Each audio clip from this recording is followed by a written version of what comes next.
Всем привет, меня зовут Роман Жарков. На Руси есть два таких специфических, как Виктор Пелевин и Борис Гребенщиков. Пелевин, поскольку он как бы из одной пещеры практически со мной, то у него, то есть я не могу сказать, что я целиком восхищен его стилем, но то, что он имеет в виду, оно как бы то, что и я имею в виду. Мы просто разными путями говорим одно и то же. А ты вот сказал, Витька, ты дружишь с Пелевиным? Мы договорились с ним не встречаться, если мы можем этого избежать. Но чтобы не портить друг другу малину. То есть? Ну, последние слова Вити в нашу последнюю встречу были, что нужно, что ритуал дан нам, чтобы соблюсти порядок поднебесный, будем придерживаться ритуала. Так. Он периодически звонил, но когда он звонил, меня в городе не было. А что он за человек? Витя гениальный человек. Ну, это я понимаю, как Человек писатель. глубокого постижения. Насколько я помню, мы обсуждали сравнительные характеристики тибетской и северокорейской школы медитации. Какая лучше? Ну, у нас я А что вы в этот момент больше за внутри? тибетскую, а он больше за северокорейскую. Или южнокорейскую, я не помню. Где-то там, где-то он там. Оба делают вид, словно как-то связанные с медитацией, с Востоком, с учением Будды.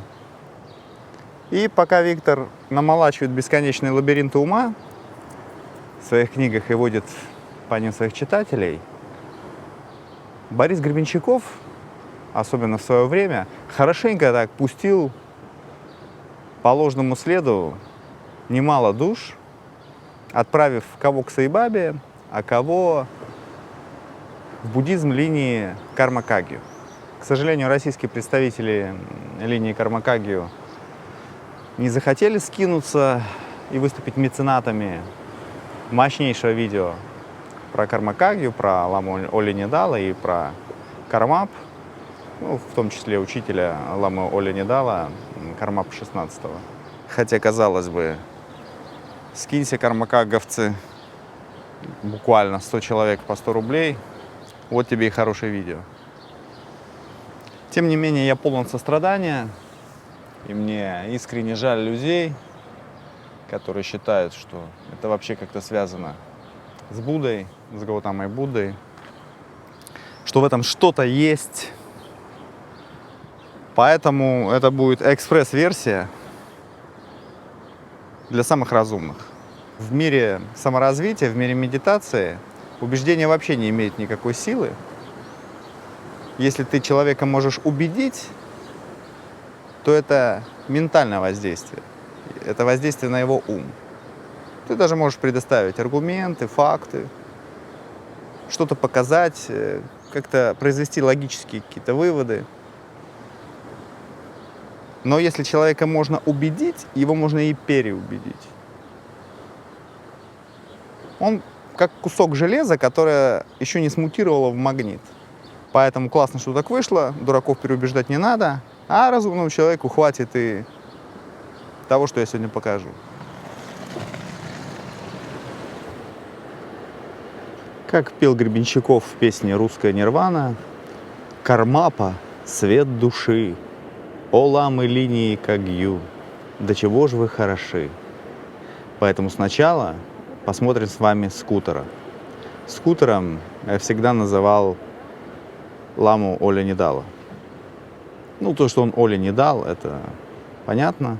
Оле обидно, Оле досадно, но сейчас, Оля, не волнуйся. Сейчас мы покажем.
Теперь переходим к его учителю.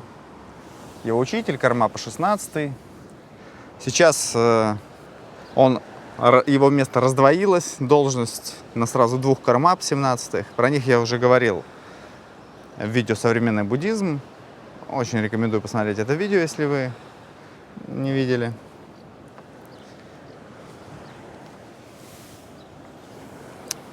Большой клоун разделился на два маленьких. Прям как по законам физики. И чтобы у вас был ключ для понимания Кармапа 16, я дам вам сутру. Вот с раннего утра на восходе даю вам сутру. Утренняя сутра.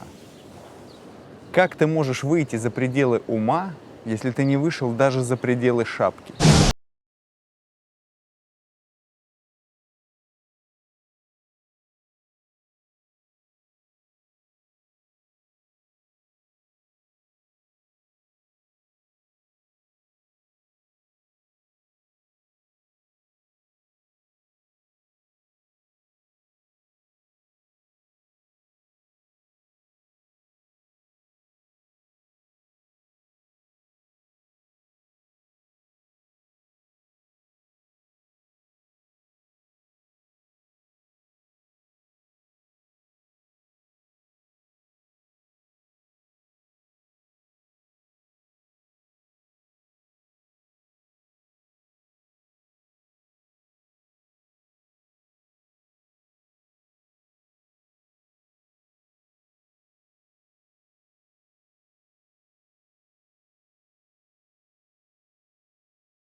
Теперь осознайте, как уже немало людей в мире, кто считает, что в этом, падла, что-то есть. Кто устремляется, даже приезжают туда на Тибет, к Кармапам, хватануть не просто восточной мудрости, а прям ламповой качественной медитации. Передачу просто мастера. Словить. Передачу лампы. Даже не осознавая, что это ничем не отличается, ну, например, от нашей церкви. Что наш мощнейший патриарх Шри Кирилл ничем не хуже Кармапы 16. У него тоже есть шапка, и он тоже может сидеть с умным видом. Но, как правило, вот эти вот юные, как их это назвать, юные буддисты, да, тибетских линий, они смотрят зачастую свысока. Мол, что там этот Шри Кирилл?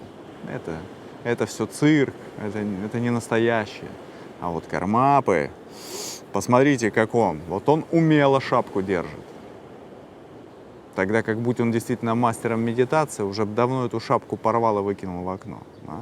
И сказал бы: ребята, ну сколько веков можно так дно пробивать? Учение Будды какое-то время цвело и пахло в Китае и Японии. Чань и дзен. На Тибете были интересные моменты.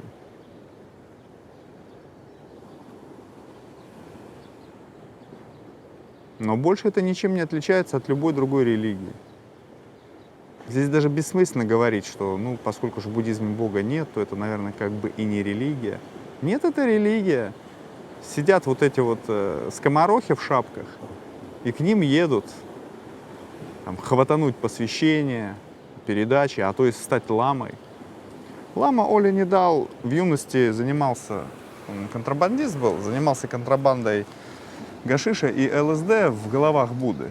Ну, головы Будды были как это, скульптуры или металлические, или глиняные какие-то, да. Начинил их гашишем, там, еще чем-то нужно, и через границу перекинул. Но когда Оля повзрослел, то, конечно, он перешел на более тяжелые наркотики, на более серьезный опиум для народа, на тибетский буддизм.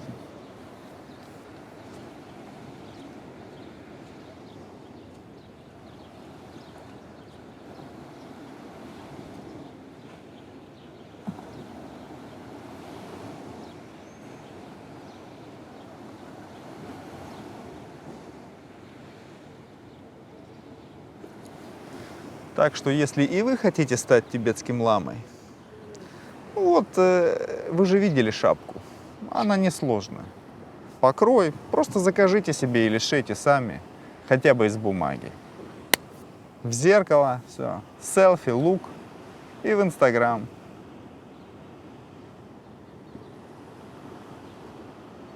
С надписью «Теперь и я, тибетский лама». И чтобы переплюнуть Оля Недала, не надо писать «Теперь и я, тибетский лама». Теперь и я, тибетский Кармапа. И поверьте, разницы никакой.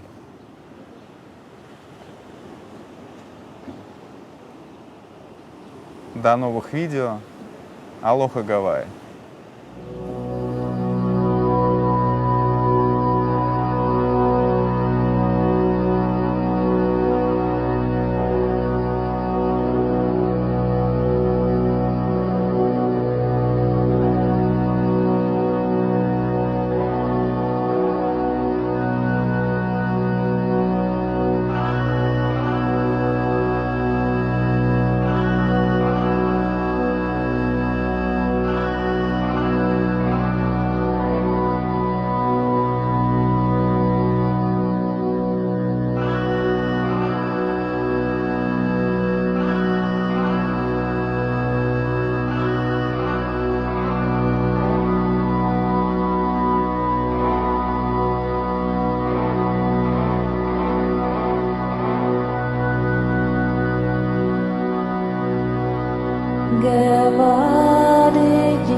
Yeah.